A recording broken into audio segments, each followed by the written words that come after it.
is, are you ready? Are you? Well, have you liked it? I'll wait. Are you following? I'll wait again. Have you subscribed? I'll give you a little more time. All right, now, this is what I need you to do. Hit that notification bell right there so you know exactly when we go live. Yeah. Now you're ready. Felons to Favor coming to you through the AHRRR Network. Here we come. Look. Let's go. On the block, we just had to, it wasn't no choice. If it was beef, you had to burn it, or it'll cook you first. We was raised to take, no bull, ask questions, later shoot first. If it was tension and you didn't pull, then your face was on the t-shirt.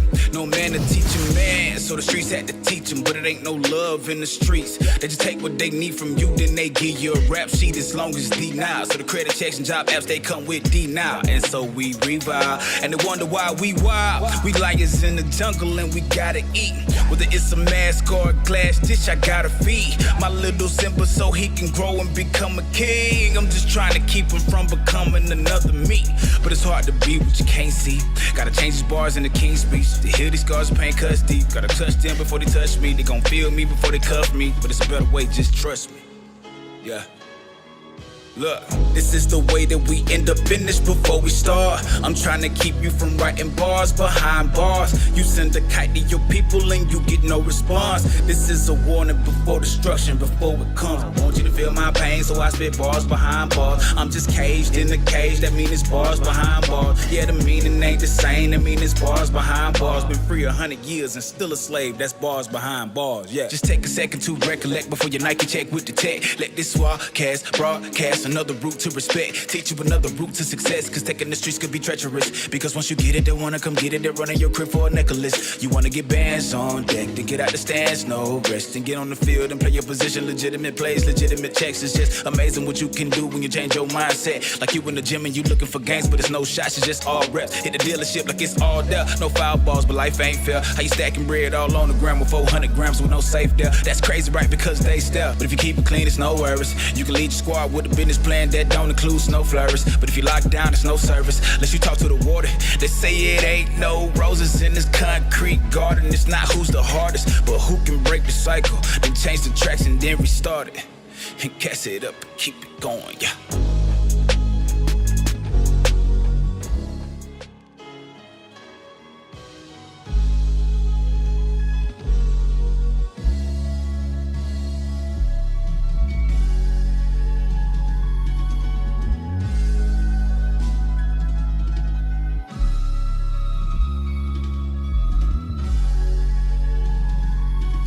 Yeah. Check it. Look.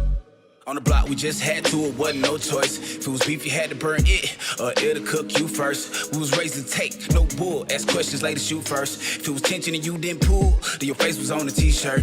No man to teach a man, so the streets had to teach him. But it ain't no love in the streets. They just take what they need from you, then they give you a rap sheet as long as D now. So the credit checks and job apps, they come with D now. And so we revive, and they wonder why we wild. We lions in the jungle and we gotta eat.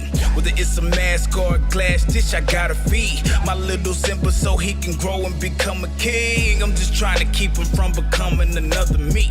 But it's hard to be what you can't see. Gotta change these bars in the King's speech. To heal these scars of pain cuts deep. Gotta touch them before they touch me. They gon' feel me before they cuff me. But it's a better way, just trust me.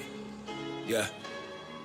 Look, this is the way that we end up in this before we start. I'm trying to keep you from writing bars behind bars. You send a kite to your people and you get no response. This is a warning before destruction, before it comes. I want you to feel my pain, so I spit Okay, bars we're back. bars. Now, by now, you should have already liked, shared, followed, and subscribed, and hit that notification bell. But guess what? It's not too late. I give you a little bit of time. All right? You had your time. Let's go. Welcome back to Felons to Favor. Don't forget, we're not just for the people. We are the people. Look, this is the way that we end up in this before we start. I'm trying to keep you from writing bars behind bars. You send a kite to your people and you get no response. This is a warning before destruction, before it comes. I want you to feel my pain, so I spit bars behind bars. I'm just caged in the cage, that mean it's bars behind bars. Yeah, the meaning ain't the same, that mean it's bars behind bars. Been free 100 years and still a slave, that's bars behind bars, yeah. I'm Francois McDonald. This is Felons to Favor. We're here with Chad Bland of Finishing Glow Auto Detail. Chad, how are you doing today? I am doing quite lovely today. Well, you look dapper. I see you broke out every bit of your watch collection today. Yes, sir. Yes, sir. For those that don't know, Chad and I go way back to elementary school. I thought this would be a great opportunity to highlight Chad's story, and all the accomplishments. You may have seen, you'll see Chad at his detail shop. Today, we're at Chad's condo. So we get an opportunity to go in depth to Chad's life. We want to talk to him about his childhood and his upbringing, and really hit home and bring clarity to his life, bring transparency to you guys. And I really thought it'd be a great idea for Chad to talk to the people that may have experienced a lot of what he had gone through. He's had a very, very interesting life, very, very interesting life. Chad, we're here at your condo. Yes, sir. You've come a long way in life. We've talked to you at your detail shop and how you got that started. I want to talk to you a little more about who Chad Bland is at his core, Chad's upbringing, and you were raised in? So I was, for the better part of my life, I was raised in Montbello. Montbello, were you born in Montbello? No, so I was born 30th and Marion is where I was born. It's the house I came home to after being, kicked out of the womb. So Denver, Colorado. Well, yeah, Denver, Colorado. Okay. And you were raised in, where's Joseph and Marion? Is that East 30th Denver? and Marion. That's it's like a block away from the La Hacienda. Okay. If you guys are from Colorado, you know exactly where that's at. Okay. So from there, you were raised there for how long?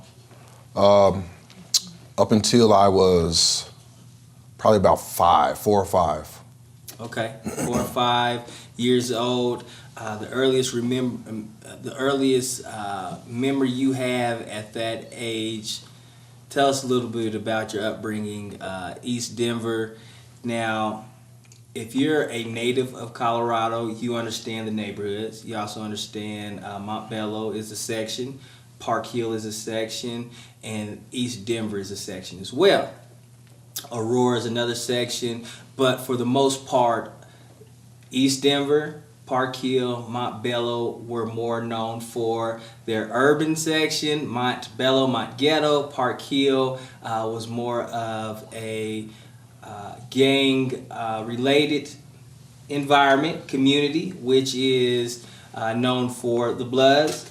East Denver, known for East Crips, but you're a 80s baby. Yes, sir. So tell us a little bit about your upbringing in East Denver in the 80s. So I bounced around quite a bit from birth.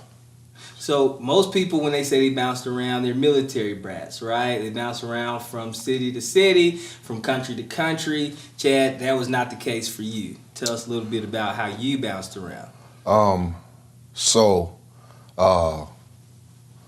After, from what I can remember, and then the stories that I've asked my mother, she's passed now, on how, and where we lived and why we lived in certain areas. Yeah. She gives me stories about my father, and that my father was a pimp. And you guys can just kind of put 2 and 2 together on that one. So let's talk a little bit about that. What's your earliest memory of your father? You said he passed away. What age were you when he passed away? I was almost 4. 4 years old. Yeah. When your father passed away. So you didn't have an opportunity to gain much of a relationship with him. No, I just have little memories here and there. Okay, and your father's name was? Charles. Charles? Charles Briggs. Charles Briggs. Yes, sir. And your name, Chad? Chad O.D. Briggs Bland. Where does the OD come from? I've heard that a lot when we've had conversation. I'm very familiar with your family, and I hear the OD Briggs Bland. Tell me a little more. Give me a little history on the OD. Okay, so the OD, they took initials out of my father's middle name and out of his father's middle name, and then put them together. And I have one last name. Okay. It's not Briggs Bland. It's not a hyphen. It's just Chad OD Briggs middle and then Bland last. Okay. Okay, that makes sense. Yeah. So your earliest recollection of your father was about four or 5 years old, and what have you heard about your father other than your father was a pimp? Anything else? No, I mean, just about his lifestyle, how he lived. Yeah. You know, you always hear, for a person in that lifestyle, the most things that you hear most about are you know, where they lived, women they had, cars they drove. Yeah. I can remember all of his cars. Wow. That's one thing I can remember about him. I can remember him always having his kids. Yeah. So we all kind of grew up in a house full of women. So when you say his kids, you have other siblings? Yes, so I'm the youngest of 21.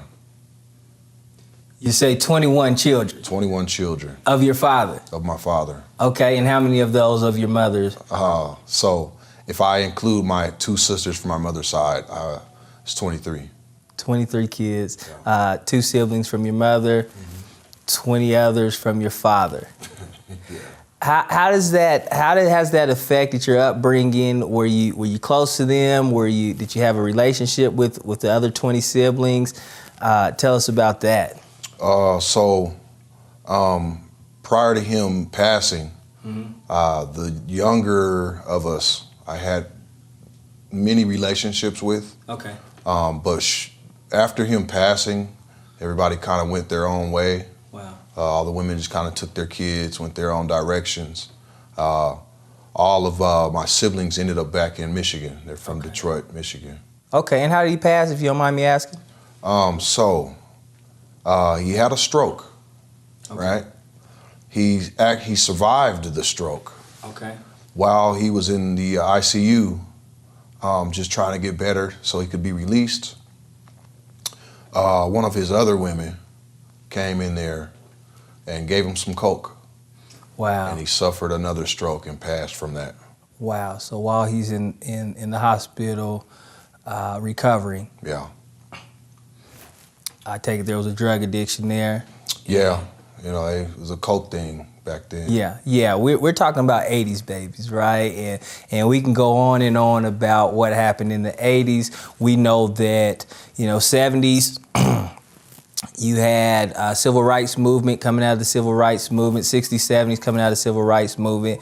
I think for the most part, most people that do their research understand what happened in the 80s when we went from cocaine and powder to primos, which were joints, marijuana mixed with cocaine, to straight crack cocaine, freebase, and how it affected our communities is what Chad is talking about. When we think about the 80s, I'm an 80s baby as well. My mother also had an addiction to crack it, back then. I think for the most part, most urban societies that had lost their fathers to incarceration or had fathers that were caught up in a particular lifestyle to cope, and the level of trauma drove a lot of people, a lot of households to addictions. And would you agree with that, Chad, as far as how it affected your life? Yes, sir. That sums it up. So was your father, you said your father, he passed away, and my condolences to you on that as well. That's something I had never known. Now, Chad and I have known each other since elementary school. I'm still learning stuff. He's still learning stuff as well. And the reason for that is the level of, again, trauma and things that we've endured and faced throughout our childhood and into adulthood. These are hard things to face. These are hard things to discuss. These are hard things. So I commend you on that as well, and being able to have this conversation. So let's get back into, your childhood. Let's talk about, your father. After your father passed away, you moved around a lot. Let's talk about your relationship with your mother. How was that? So my relationship with my mother was always a pretty tight relationship.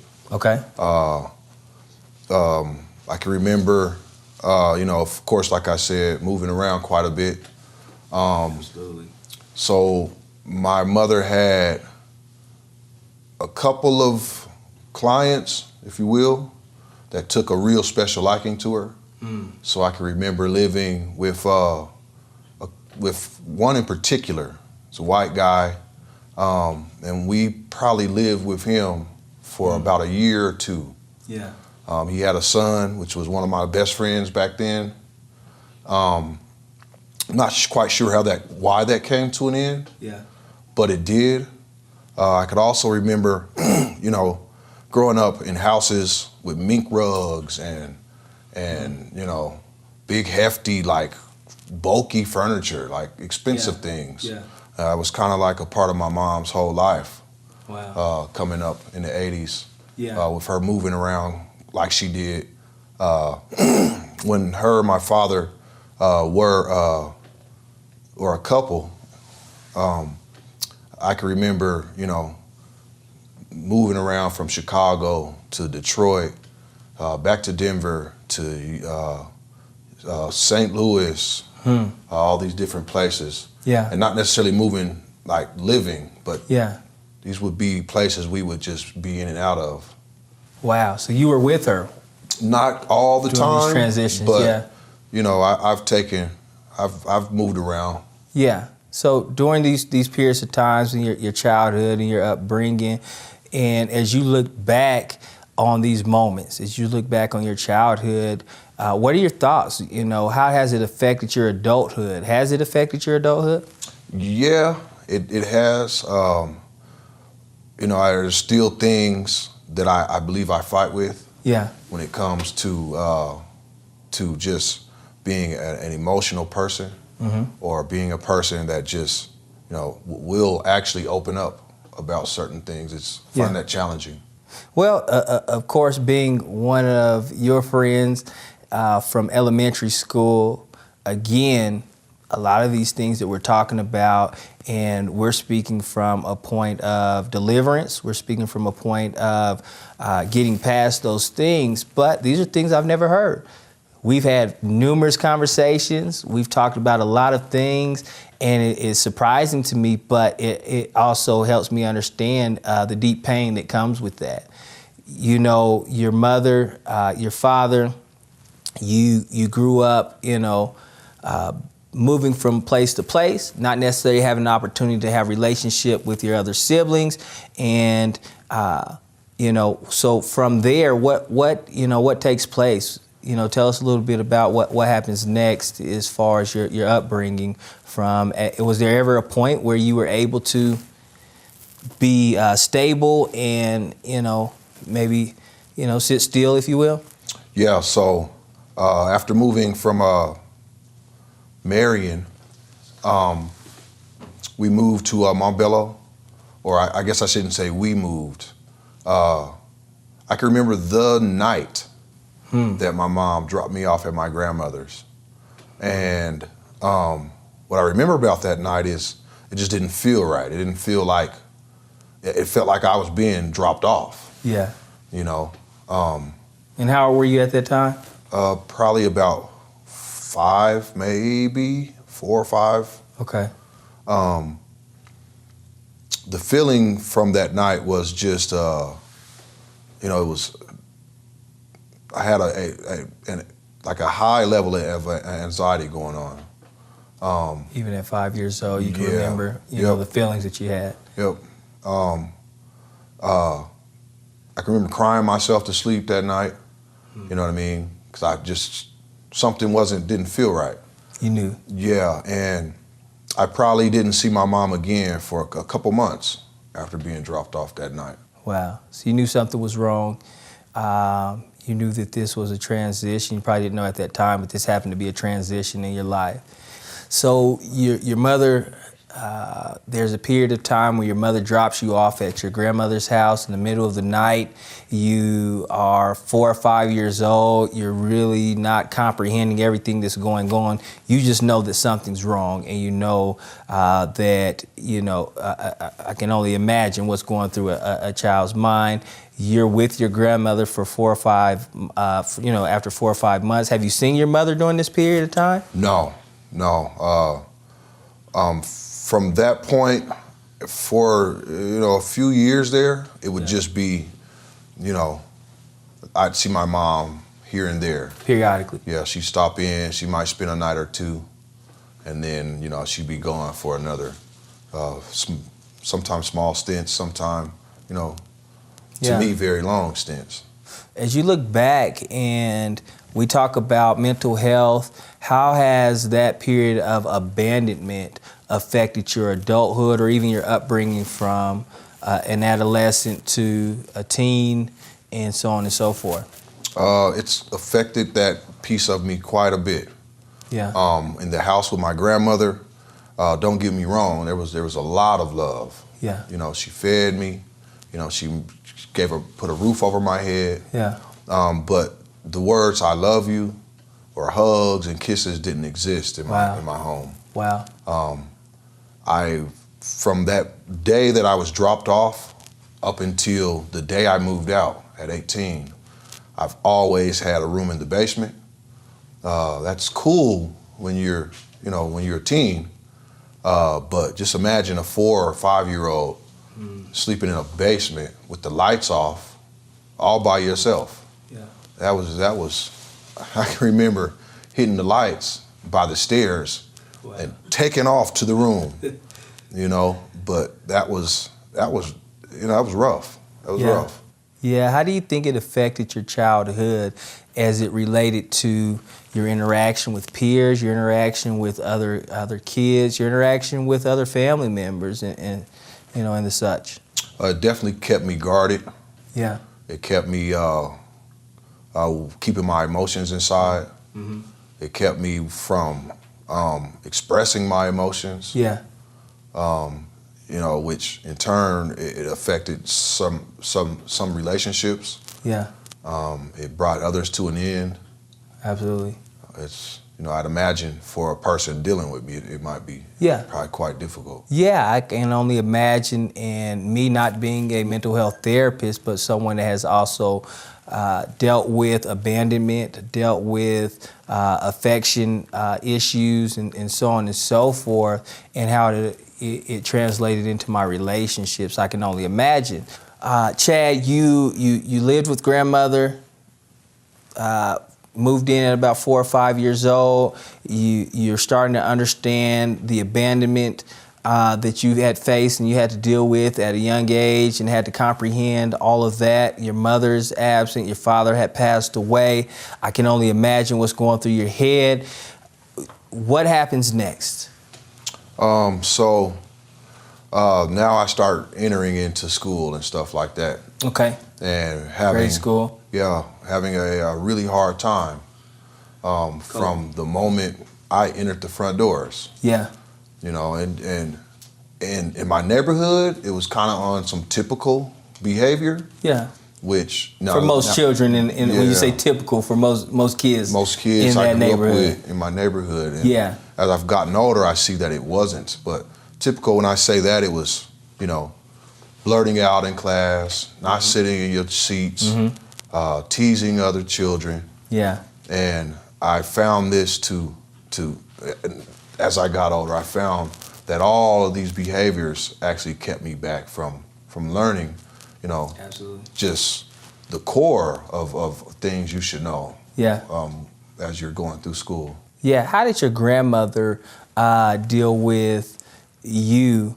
And, I know that, you may not have heard I love you as much as you needed to hear it. You may have not gotten the affection of a mother as much as you needed at that time. But what was your relationship like with your grandmother?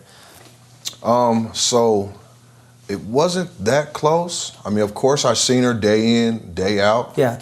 But my grandmother was really strict. I believe she was more strict with me than all others. I believe that it was probably because my mother was the black sheep. I was her son. I resembled her quite a bit.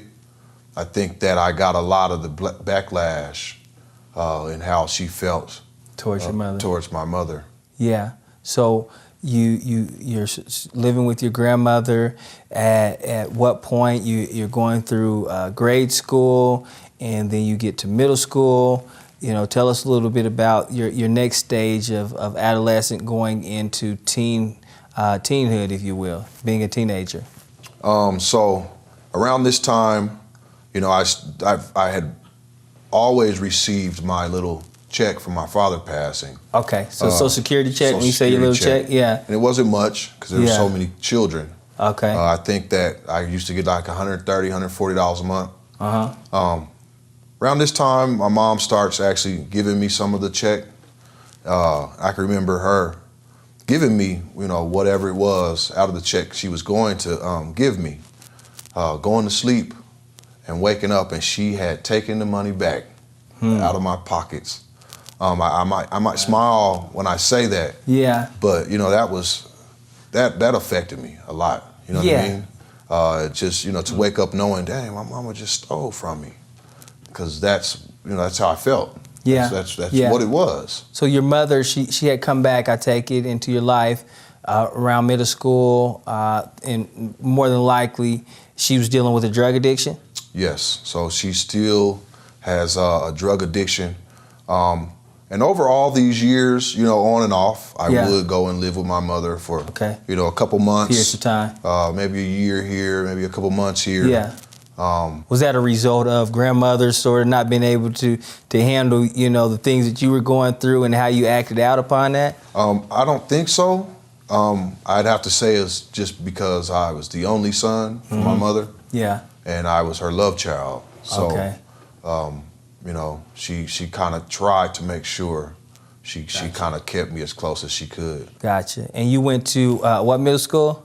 I went to MLK. Okay, Martin Luther King. That was same middle school I went to. It was known as Gladiator School. Back then, you can look up a couple videos on Prime Time, I think CNN, where, you know, they had put hidden cameras in the school.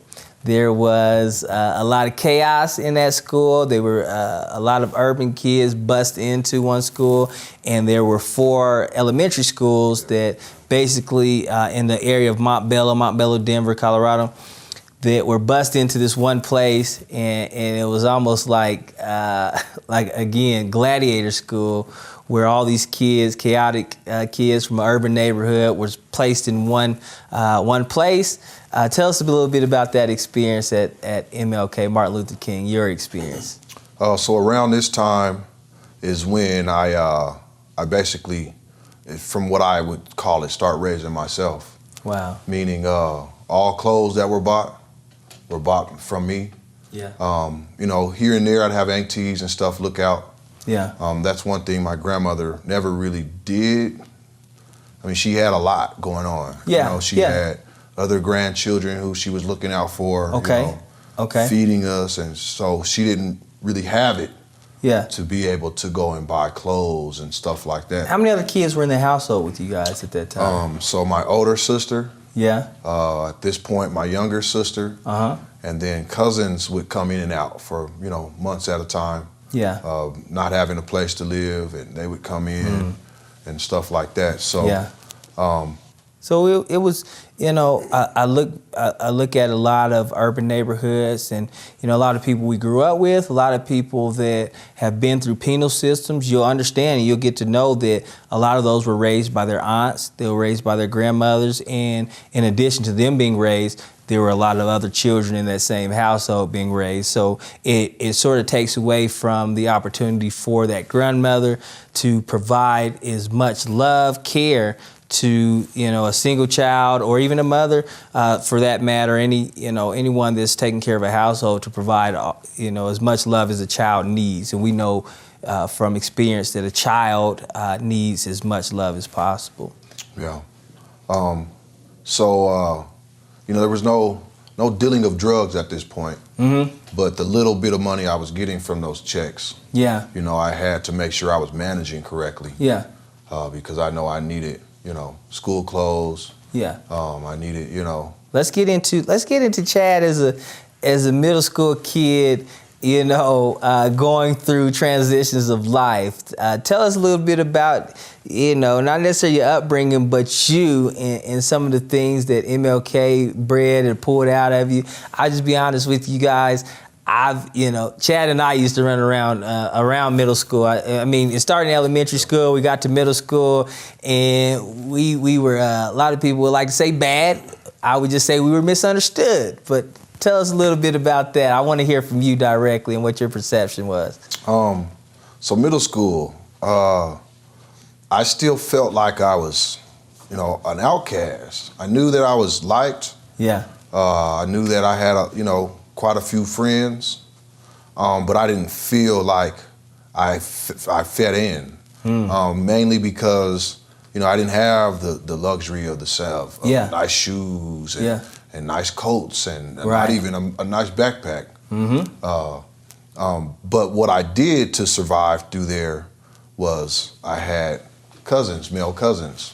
Okay. And we would just relatives. Yeah, we would flip-flop clothes and that's the good old hand-me-down or the swap, make you seem like you had a little more clothes than you had. Yeah. Okay. So cousins, relatives, I had very similar situation. When you don't grow up with a lot of male influence, positive male influence, you sort of start to take to your older siblings, your older cousins, your older relatives. And again, this is the 80s. Which, you know, a lot of parents were strung out on drugs, which also allowed kids to raise themselves. As Chad has mentioned, with kids raising themselves, it becomes a matter of survival. Within survival, and I remember in the Montbello community, you could walk around the corner and you'd have to fight your way to get through that block. There was only so many times that you would get and I'm a Christian, but you get your butt whooped, you get your ass whooped before you stop coming around the corner by yourself or you stop coming around the corner without a weapon. How did you take the 80s going into the 90s? We had Snoop Doggy Dogg, gang culture starting to enter into our community and enter into society. Was that a part of your life as well? So I had a few family members who got into gangs. Yeah. At the point of them getting into gangs, I was still pretty young. Okay. I always wanted to be in a gang myself. Wow. Just never officially made that transition into it. Yeah. So what made you want to be in a gang? Tell me what intrigued you about that. Just the culture. Yeah. You know, it appeared to look like it was family. Absolutely. Which I didn't feel like I had at home. You know, you see gang members having money and jewelry and cars and women, and these are all things within your community that you actually look up to. Yeah, that's your exposure, your limited exposure to what we would consider success at that time, right? And we didn't get exposed to doctors, lawyers, and anything of the such, unless you may have gone to a friend's house. But even with that, it was very much limited. So you have your cousins, you have your relatives that were gang members. You wanted to become that. Thank God you didn't, but it still had a influence on you as a person. Tell us a little bit about that as you moved into high school. So in a lot of cases and in a lot of neighborhoods, you know, if you were quoted as being accepted and put on to the hood,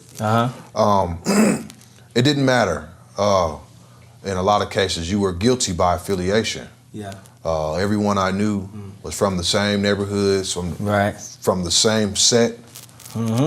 So if you had ever ran into an enemy, you were the set in which your family members and friends were from.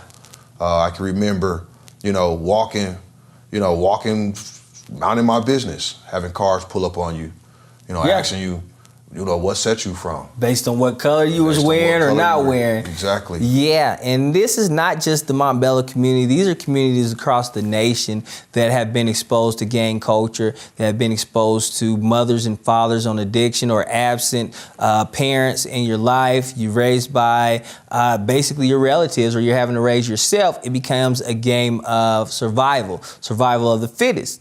So you more than likely are going to take to those that have shown you some level of love, some level of acceptance. And in our communities, a lot of our communities, that level of acceptance and exposure came with gang activity. You grew up on a certain street, you start identifying yourself by that certain street, and that's where you get 34th Street, 44th Street, 53rd Street, 33rd Street, Crip, Blood, and so on and so forth. You have Gangster Disciples, you have GDs, you have Hispanic gangs, and it's really a matter of survival, especially in the 80s where you didn't have anybody else. A lot of families, a lot of young people didn't have anybody else.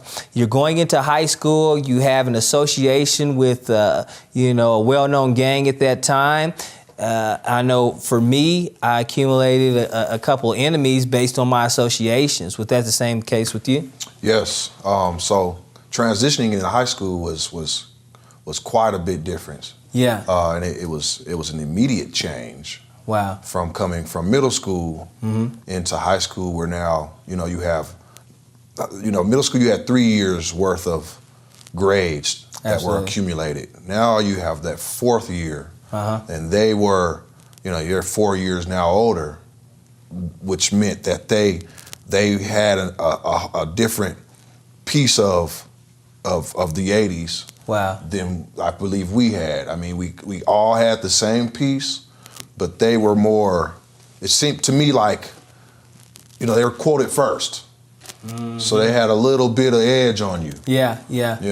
And now that they're older, they have more, more friends, they have more, experience with that kind of lifestyle. Yeah, and I'll just be honest, man. Chad and I grew up together, middle school, high school.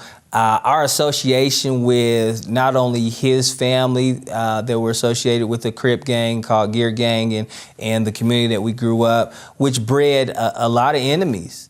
And while we did not get what we call quoted or get put on the hood, we were guilty by association. So even with us going into high school and his cousins or even the people that we were associated with, they weren't around. So the enemies that they had accumulated actually began to affect our, just us walking down the street, us going to parties in high school, us going to high school. We had to defend ourselves. We had to cope with that in a sense. And a lot of that led to, us just not going to school or, our behavior at the time. We're in high school, you, myself, and it becomes a matter of survival. We, like most of people in high school, when you have a group of friends, you want to identify yourself. Right before you get to gang activity, we start identifying ourselves as our clique. Clique culture came into effect, and we were the LOCs. But Chad, would you agree that became a family thing for us in a place of, I guess, a peace or a place of shelter? Yeah. So at this point, it was almost a relief. Because I didn't feel like I was alone. Yeah. Through middle school, you still feel like you're the only one. Right. And as crazy as crazy as it sounds, I felt that way because I felt like what I was going through was normal.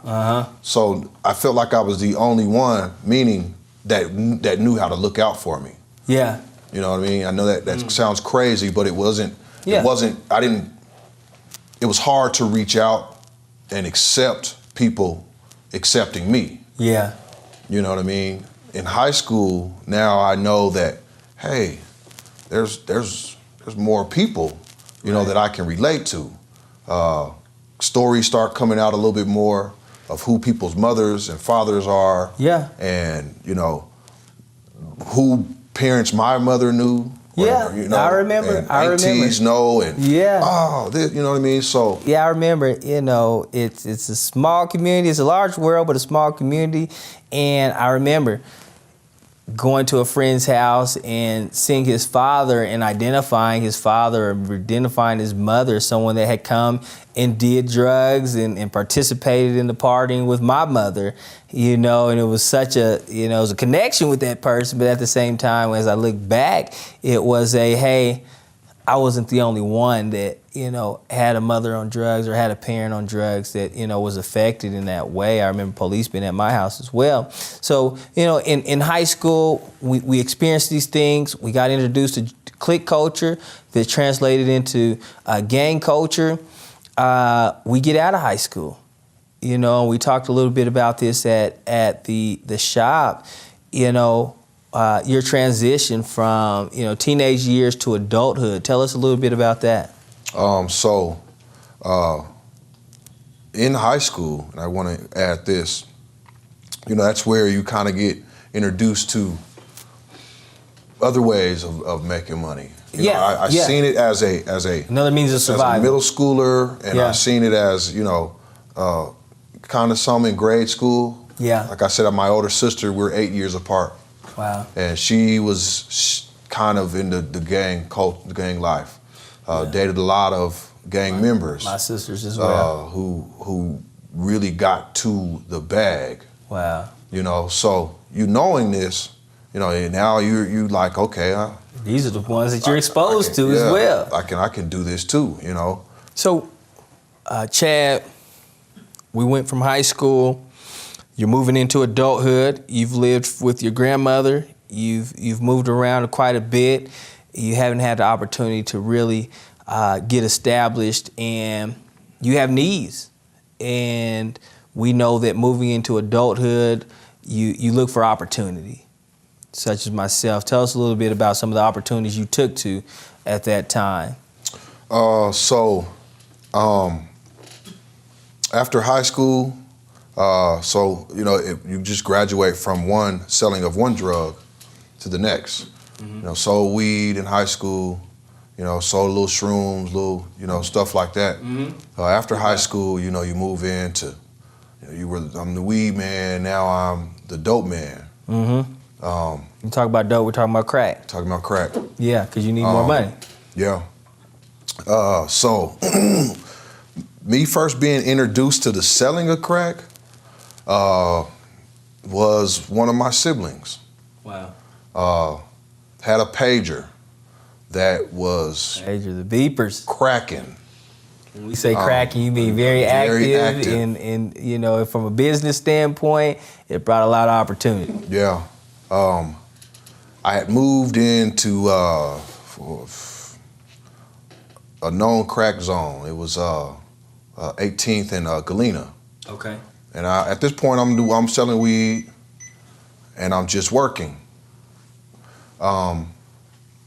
But knowing where I'm at, I picked me up a sack of dope. Yeah.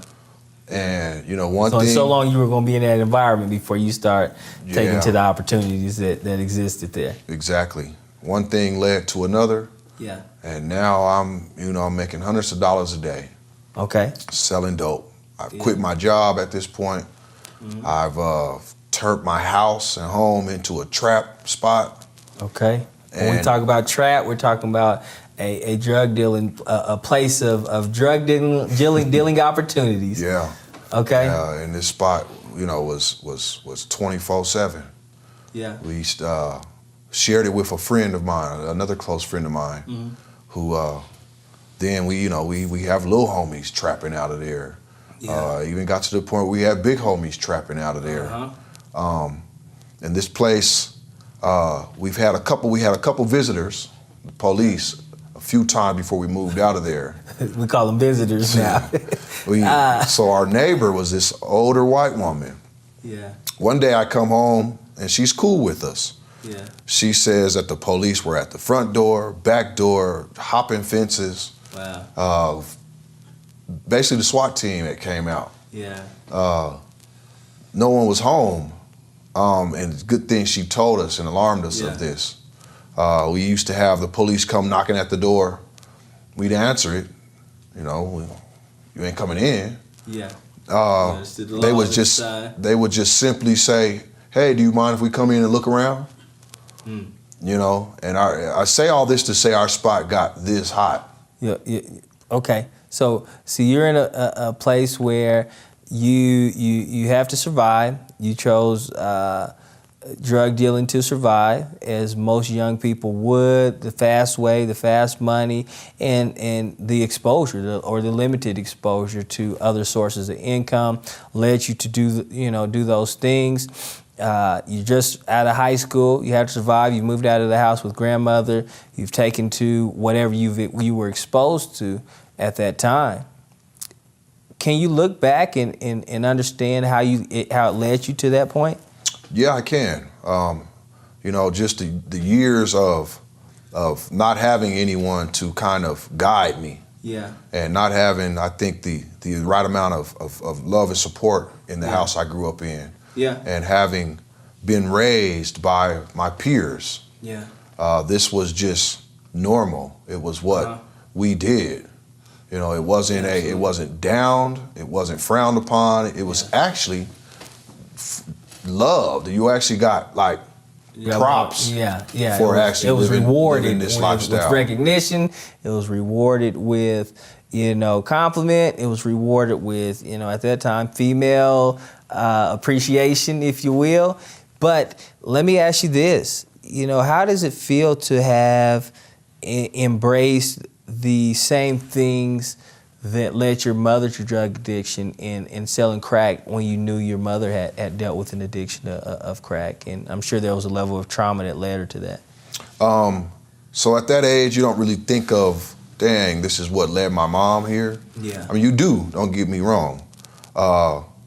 But it also, so the relationship I had with my mom, it wasn't necessarily, a relationship in which I accepted as far as her doing drugs, but it was what it was. And I say all that just to say that, I've received clients from my mom. Wow. My mom started actually pitching me people that, were drug abusers. Wow. And they became people in which I sold drugs to. Yeah. So with this happening, you don't really tell yourself, I ain't messing with this drug my mom down this lane. No, you just trying to survive. Yeah, I mean, by any means. What it does do, or what it did for me, was it had me not experience that experience. So it did keep me off of drugs. Yeah. But it kept me into drugs. Yeah, as far as the distribution of them. As far as the distribution of drugs. Yeah. So we've talked a lot about your upbringing. We've talked a lot about your elementary, middle school, high school, the level of trauma and your experience that led to other things. How did we get to prison? I understand that your decision making was, questionable at that time, and what led it to as far as survival. Walk us through, your steps from coming out of high school, going into, a trap house and identifying opportunities to support yourself. And, how did we get to prison, even after you dealt with, you had many police altercations? So prison. First, I'd have to say it started with my first case. I caught my first case at 16. Okay. It wasn't a drug case, it's just an interference, I'll say, that put me on probation. Okay. And for the record, this is what we are trying to eliminate. Absolutely. I was in the system straight, with no breaks, from the age of 16 to the age of 30. Wow. When you say the system, you had an encounter with the law. From one probation to the next, to the next, which led to prison. Wow. After so many will give you probation for this crime, it led to prison. I caught my first felony at the age of 20 through 22. Caught my second felony at the age of 24. Wow. And then caught the felony which led me to prison at the age of 27, and I ended up I fought it for 2-3 years. I ended up in prison at the age of 29, I believe. And what was that charge and conviction? So the charges that led me to prison, you would have thought it would have been drugs or some kind of a, selling of drugs. Right, that would be the assumption. At this point in my life, after my second conviction of drugs, I got into, I can't even say I got into, I met a woman who introduced me to the life of women and fast money. Trafficking? Yes, so she basically just came up, I was messing with her. We were doing a couple different little business ventures or whatnot. And she tells me, hey, I know a way to make some faster money. And of course, me being young, well, what is it? Let's see what it is. Yeah. So at that point, she introduced me to trafficking. Interesting. Which, led, this is another 3 or 4 years of my life doing this until the night I was arrested. The night I was arrested, I was arrested for first-degree assault, first-degree burglary, and it was a simple altercation within my house. Yeah. But based on the fact that they were already kind of watching me, this turned into a great big, I was under surveillance, so this turned into a great big ordeal. Fought this for a couple months, first-degree burglary, first-degree assault. At the point where I don't waive my preliminary, they add on pimping and pandering, they add on 2 counts of habitual, and they add on a domestic. So that took my time, that took the sentence I was looking at or facing, it took it from a 16 all the way up to a 32. So 16 years you were facing, they brought it up to a 32 years. Let me get this straight. Your father, in his years, was a pimp. Yeah, and that's very ironic. And you not having a relationship with your father even up to maybe up until the age of 3 or 4 years old, you didn't know what pimping was back then. No, I don't even think I was old enough to identify with the behaviors of. Yeah, you just in a house full of women. As you look back, that's all you see and all you understand. And we're talking about generational curses. We're talking about generational, and me personally, I got incarcerated at the same age as my father when he was incarcerated, and I had no idea that he had been incarcerated. You, same thing. You were incarcerated, but you were incarcerated, up in, drugs, but at the same time, which is something your mother dealt with, and then pimping, trafficking, which is something that your father dealt with. How do you feel about that? How do you overcome that? Well, I feel like it was all just a build-up. I feel like the drugs. Only a matter of time. I feel like all of the first taste I got of fast money, which was drugs, I feel like drugs led me to prison. Wow. Even though that wasn't the charge in which ended me up there, I feel like the selling of drugs is what led me to prison. It's a rough lesson, but it taught me a lot. It also, gave me great focus. Absolutely. It gave me great discipline. Yeah. And these are only behaviors in which you can choose to adopt. Yeah. These are not behaviors. You can choose to work in your favor. Exactly. In a sense. This is nothing that I felt like, nothing that the system brought upon. Yeah. It was just, When we talk about the system, we're talking about the penal system. The penal system. This is, from my belief, this is coming from a praying family, which led me back around to where I began. Meaning the behaviors I know were instilled in me. The morals that I know that were instilled in me. Yeah, so you the morals, the behavior, and even, we talk about drug dealers.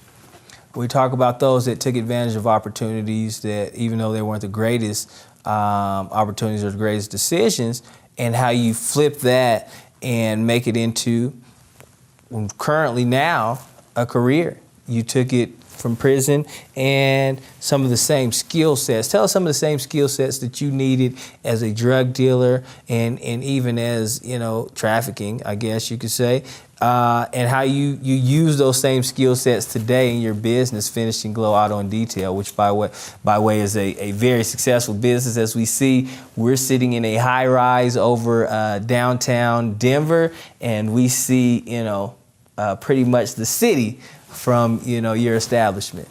Of course, which anyone knows or probably can relate to if you've lived a life, numbers are something that, you definitely roll into owning your own business. Yeah. I mean, I guess I did own my own business. Yeah. And one thing I didn't mention was I had a lot of cover-ups for what I was up to. I owned a online clothing store, which turned into, which was legit at first. Yeah. Which turned into screen printing, screen embroidery company, which then turned into a cover-up for my pimping and pandering charges. Within having that opportunity brought up, I also sent one of the women to school to be a massage therapist, which was a cover-up for if anyone ever came knocking, this is why the traffic is here, which also became part of the story if we're ever busted within the house. Wow. So I say all that to say that strategic moving within my criminal background was still very beneficial. Yeah. Once operating a truly legit company. Yeah, yeah. And we think about being raised the way, a lot of us have been raised. We think about the manipulation that has to happen in order for us to survive, and, or the manipulation that had happened, not necessarily had to happen, but that happened as a result of us having to survive, and how that poured into adulthood. But we also take a look back at some of the gifts, the skills, and even our purpose and calling, the things that, while we used it for the wrong things back then, now we can use that same skill set, that same gifting for actual business, legit business purposes, and our calling and our destiny, I would say our purpose for Felons to Favor. How, if you were talking to, which you've talked to a lot, you've hired a lot of felons, and you've had these conversations, what would you say to somebody that has been through very similar experiences as you? How would you talk to them? How would you be able to translate that experience into success? I would say that everything you do know, all the skills in which the streets have taught you, are still very valid, are still traits of the game, if you will. Yeah. That I want to help you transition into traits of success. Absolutely. Legal success. Absolutely. And they can be. It can be. Absolutely. As we've discussed, the experiences, the things that led us to incarceration, the things that led us to bad decision making, we're also talking about those same skill sets, those same experiences that can also work in our favor. As a drug dealer, you know that you have inventory, you know that you have a client, you know that you have a marketing strategy. If you will, you know where to off your product. How important is it for us, as those that have been through incarceration in the system, to be able to help those that don't necessarily know how to use those skill sets for legit businesses? Felons to Favor is here to to mentor, to coach, to be a resource for those that are coming out of the penal system, and even those that are headed towards that direction, to keep them from that and help them take those experiences from prior felon to actually favor, or actual felon to favor. We want to help you. We want to be able to be that resource for you. Chad, thank you so much for sharing your story. Thank you so much for your transparency. Thank you so much for being here and being a resource of change, being a resource to change one felon and alleviate recidivism. Thank you. Appreciate Absolutely. Thank you. On the block, we just had to, it wasn't no choice. If it was beef, you had to burn it, or it'll cook you first. We was raised to take, no bull, ask questions, later shoot first. If it was tension and you didn't pull, then your face was on the t-shirt. No man to teach a man, so the streets had to teach him, but it ain't no love in the streets. They take what they